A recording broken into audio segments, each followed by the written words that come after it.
Hey there, I'm Trey, or something.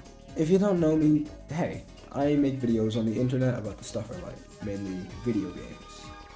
Welcome to Yearly. Yearly is an annual series where I do an overview of the content I posted over the course of the year in order of release and give tidbits and fun facts and whatnot. I did this last year unscripted and that went well enough. This year, I'm ahead. Want to know when this section of the script is being written? January 23rd, 2025 at 8:36 a.m. I'm so ahead. I made probably a lot of videos this year and I want to talk about them.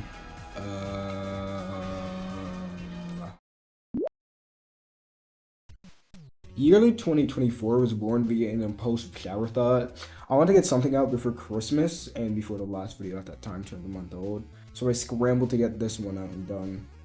Yearly 2024 was created and released in the span of 3 hours, and it shows.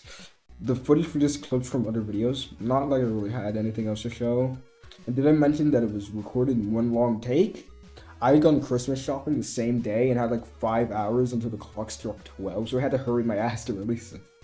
It's the fastest I've ever made a video. There aren't really any fun facts about it. The thumbnail was fun to do. I've always liked sketchy coloring. Yearly 2024, not bad. It was just made in 3 hours. Now for the main course. Viewpoint or something. Alright, viewpoint or something. So I started this video in late 2024 and then just finished early 2025, right? You wanna know how long that took? Well, when this video, viewpoint or something, was being made, yearly 2024 wasn't even an idea yet. It still almost took a month to come out though. A lot of it was just me experimenting with the tools I wrote hard in the script, shit. A lot of it was just me experimenting with the tools I had at hand.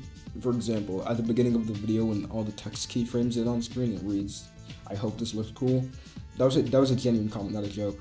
Half joke? Half? One half? Ranma? This was also the first video where the Trey avatar was shown with legs. In his portrait, I never drew them because I figured, it'll be cut off anyway. And I was right. The transparent guy in the intro segment was never meant to be transparent, but I exported it like that and I thought it would be funny, so I left it in. Although Play or End or Something was the first video to actually use borders, I was debating on using them for this video, but at the time I didn't have an image to use, so I just didn't use them. I also didn't know how to, but shut the fuck. Throughout the video, I bring up the sample sources via text. That was never planned for the video. I was just really bored one night, found all the sample sources, and decided to use them. For the soundtrack, I used the album release. To this day, I still don't know why, because the in-game versions are so much better. The instruments sound better in-game than on the album, but maybe that's just me. Also, referring to the soundtrack, in stage 2, I say Unkai Ricochet. This is Unkai Ricochet. But after the video came out, I started to wonder if it was pronounced Unkai Ricochet. So that's a thought that keeps me up at night. Those are some loud-ass crickets. I also used the Sega Genesis tracks for the songs I didn't like. I don't know why. I thought Beer Age would have been distracting without the samples, but for stage 5, I really don't know. The Neo Geo version was better than the Genesis one. Past me was weird and had bad opinions. One thing that's very noticeable throughout the majority of my videos is my mic buzzing. It's in the others, but I bring it up now because of how many times I heard it while rewatching to write the segment. Also, save states. I use them. Here's an inconsistency. During stage 3, I censored the word ass. Later in the video, when referring to stage 4's song name, ass backwards, I don't. Nowadays, I probably wouldn't censor it due to it being a lighter swear word, unlike other words like. After I finished the stage 4 segment, I took a massive break in the video. That's a lie, I just didn't work on it for like a month. By the time I picked it up again, I just wanted to get the video out and done so we could work on the next video. You'll be hearing that a lot. Which explains why the video kind of falls off after stage 4. By the time I got to stage 6, I was grasping for the most menial things to write about so I could get it out faster. This video also marked the first 10-minute review on the channel. This was also the last video to use what I like to call the first generation intro and outro, where I changed it to the better ones in End or Something. Speaking of the first gen intro and outro, it's so ass. The intro stayed similar from first to second gen, but the outro theme is ass. I'm happy I redid it. So overall, what do I think of Viewpoint or Something? It's fine.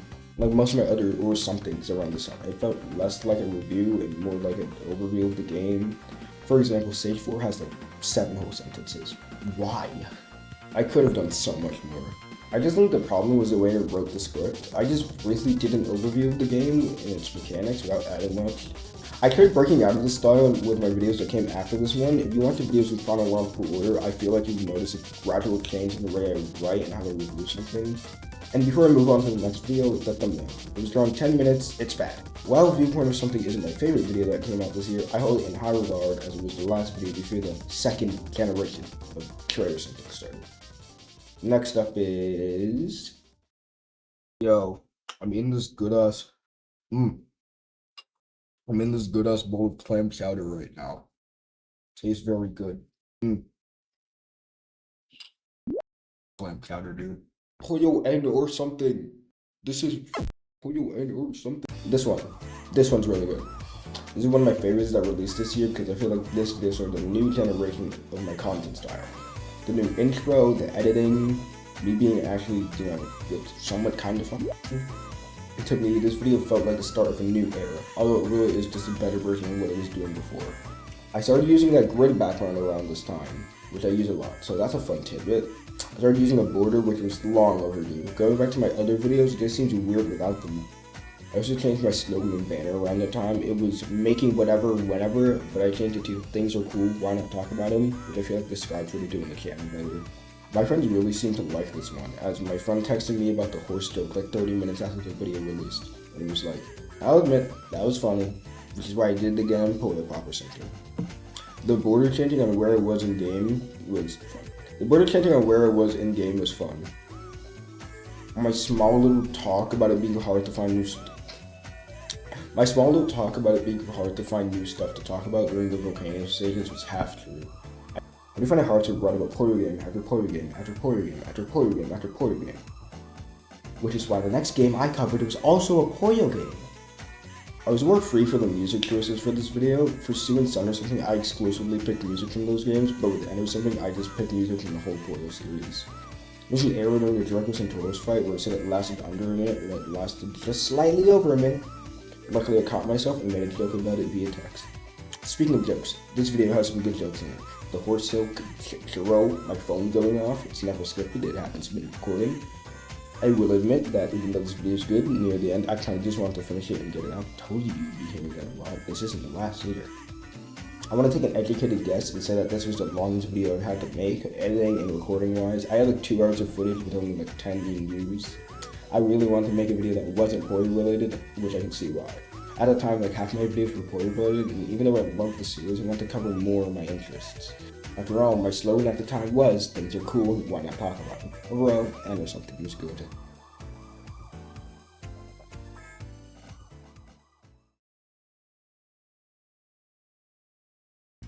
Now, while I was working on End or Something, I was excited to get working on this one. So why did it take a month to come out then? Or something? This is one of those videos I think very meh of. It's not bad, but you have to factor in, I was the one who made it, others just watched it. I got very demotivated during the making of it, which is why it took so long to release.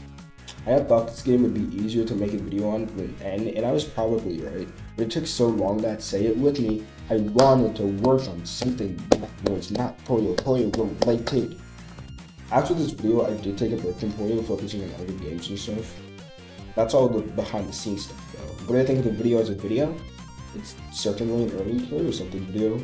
It's fine. The editing is good, but I just feel like this one's just It might just be my personal history with it, but I'm less fond of it than say Sun or something or End or something.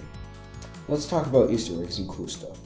During the intro segment, I put Pecan from Ranma 1/2 there as a background character. Originally, I was planning on putting Ranma and Nakano there, but I decided against it because I didn't know how to draw them. I was also planning on having this intro segment be animated, but I didn't want there to be a massive quality contrast. Starting with this video, I switched the font from ECR OSD Mono to Eureka because I felt that it was way too overused. In this video, I used a lot of music from Super Naruto Pollo, which I'm pretty sure marks the first time I used music from a game I never played at the time. One thing I find funny about this video is how monotone I sound near the end. I really wanted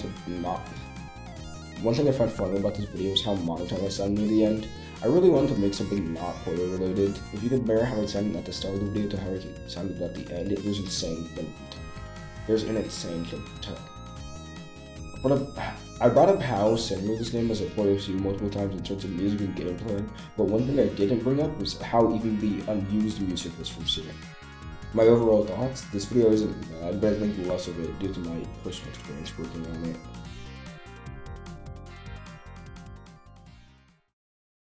R-Type Leo or something.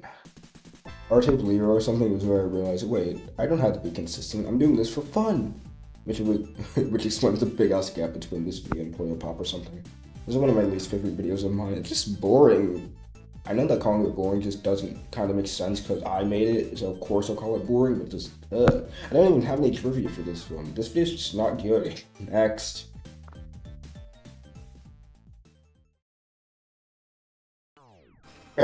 Intermission. This is an intermission. After R-Type Leo or something released, my plan was to release Pac-Man Arrangement or something, which by the time this video is uploaded, probably still isn't out. The gameplay of the R-Type video was Pac-Man Arrangement, Play Pop Fevers, then I'd go from there. But as none of those ended up coming out, I had to make something else.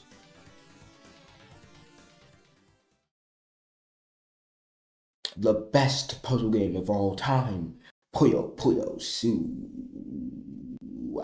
You know how I said I had to come up with something because I couldn't make those other videos? This is the something. I really like this one. I never planned for it to become a video, it was just more practice for when I actually started recording gameplay videos. I only released it to bridge the gap between R-Type Leo or something and the next or something. Told ya. The jokes are pretty good, the editing all are very basic. I still like, and I generally enjoy this one. I didn't know what he was doing when I made the thumbnail, so I just put Ryo Hibiki from Ranma 1/2 in the corner. I wonder if anyone noticed. I did it because it was funny. This video is pretty good. It definitely ain't my favorite, but it's cool.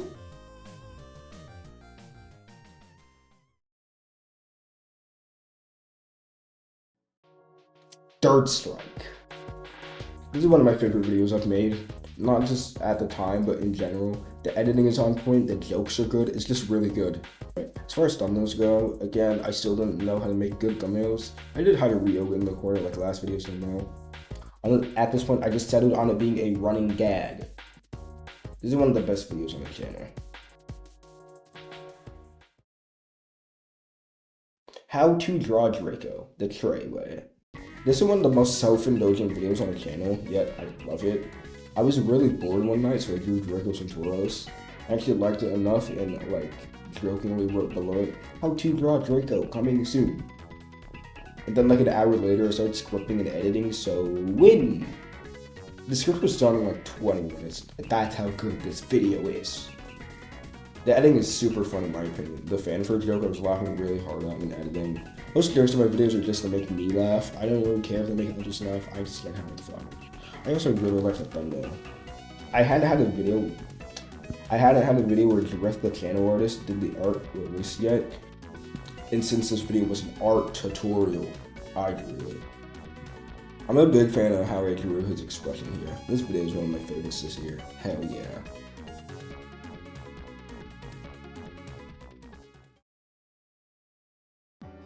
I need to clear my throat, dude. That was it. 7 videos. Well, I'm disappointed in my output this year. I'm glad I was here to make it. For those who have been supporting me, thank you. My only goal with this channel is to make you laugh. That's it. So from the bottom of my heart, thank you. This is Trey or something, signing off. Here's to 2026. See you next time. Peace.